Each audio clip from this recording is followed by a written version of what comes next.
temperature, humidity, light, sensitivity, as well as heart rate. And basically, you'll be able to set mins and maxes, which allow you to give you your range for these four different preferences.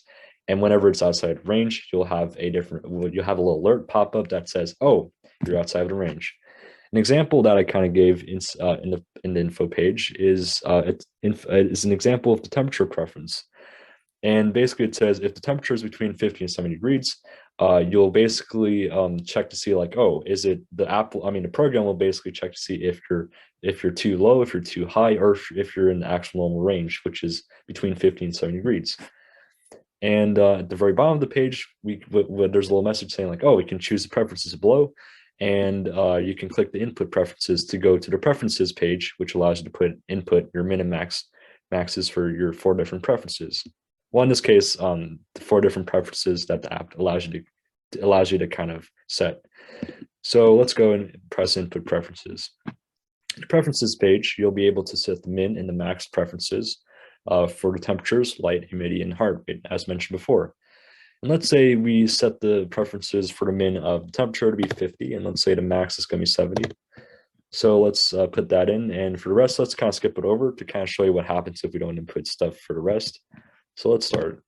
So as you can see, there's a little message saying like, oh, the input information for light, humidity, and heart rate is either empty or invalid. In this case, input information is all empty. But the temp actually has some information, and it says it's too low. Move to a place with higher temperature. So let's check to see what our current temp is.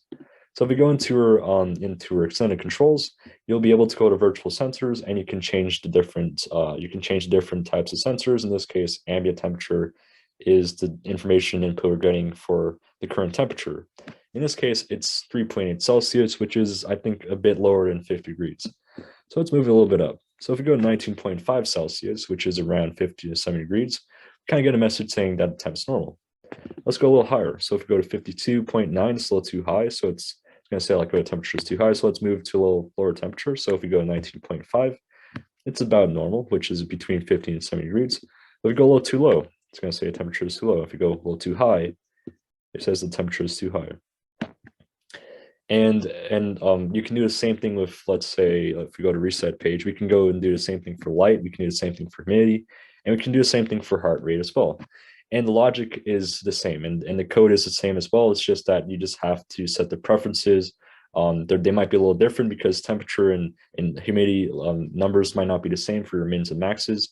For example, light is lux and is between 0 and 40,000. So you might not want to have something between the same numbers, but the logic is the same. You basically set these ranges, and the sensors of the program are going to basically sense to see if it's within the range.